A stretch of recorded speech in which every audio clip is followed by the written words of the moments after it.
Hello, Kojima fans. Last night we got a very special little treat because they did a 10th anniversary stream for the creation of Kojima Productions, and it was very cool. There were two things shown in specific that I want to talk about today because I'm very, very excited for them. The first thing is Death Stranding Mosquito. So earlier in the year, Hideo Kojima announced that we would be getting a Death Stranding anime. I think it's a movie, but it might be a show. I'm not really sure. But so yeah, we got a working title for it. It's Death Stranding Mosquito.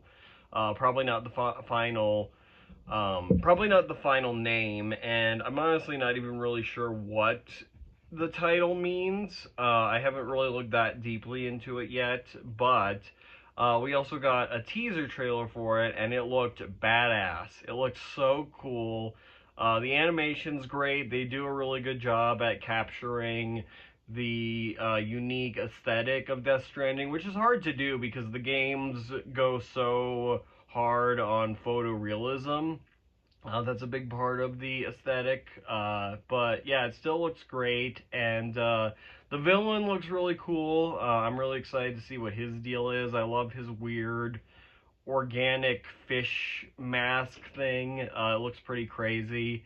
And also, Sam is in it. Sam Porter Bridges, our protagonist, he's in it. I'm very excited to see more of him, and I'm very curious to see where this takes place on the Death Stranding timeline. I guess it could also just be non-canon. Um, but I think if it is canon, I'm guessing it's probably a prequel. Um, I don't think it takes place after Death Stranding 2.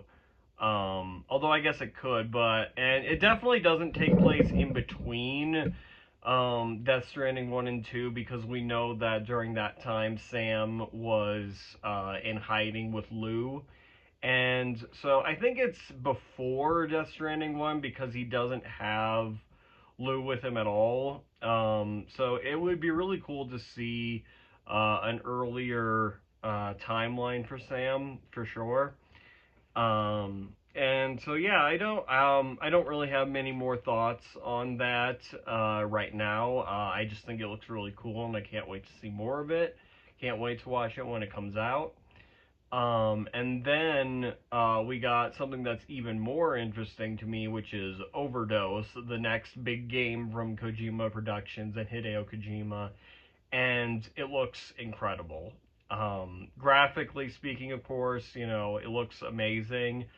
Interestingly, it's being made with Unreal Engine. I really hope that means that we don't have, performance issues, UE5 games, especially MGS Delta on PC. They're known for having pretty rough performance. I've been playing MGS Delta on my PS5, and it runs okay, but it could run better. I'll talk about that more in the review I'm planning on doing for that game soon.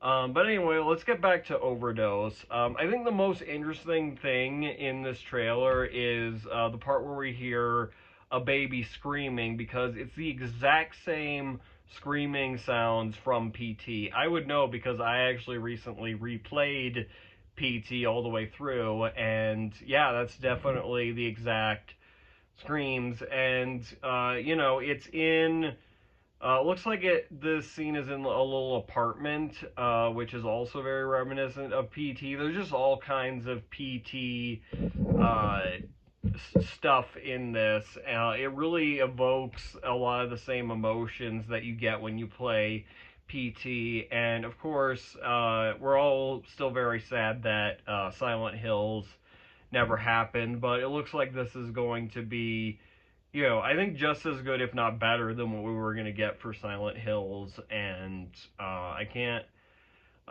believe we're finally getting a Kojima horror game. I was really worried it was going to get canceled earlier this year when Microsoft was canceling a bunch of games that they were producing, like Perfect Dark, for example. And I'm glad that it seems like, they're still on track to release it. Hopefully, Microsoft doesn't fuck us over, because that would be really sad if we lost another Hideo Kojima horror game, especially since this one seems, again, it seems like it's evoking so much of what we loved about PT, and yeah, and also I think it's worth noting that Hunter Schafer's face model in this looks insanely good.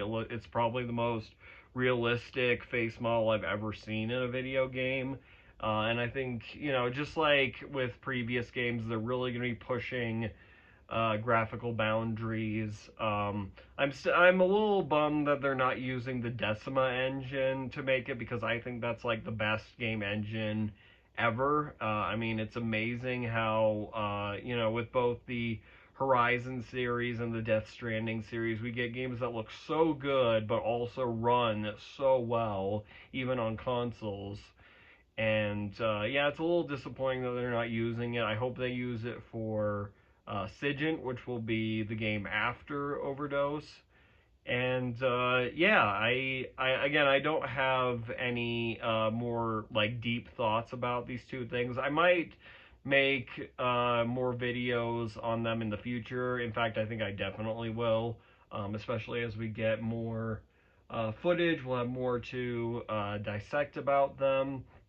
And I'm sure there's plenty of other YouTubers who are doing deeper dives into these things, probably like Python Selkin or maybe Young Yeah, or maybe Max Dare. Those are all great channels that have talked about Kojima games in the past.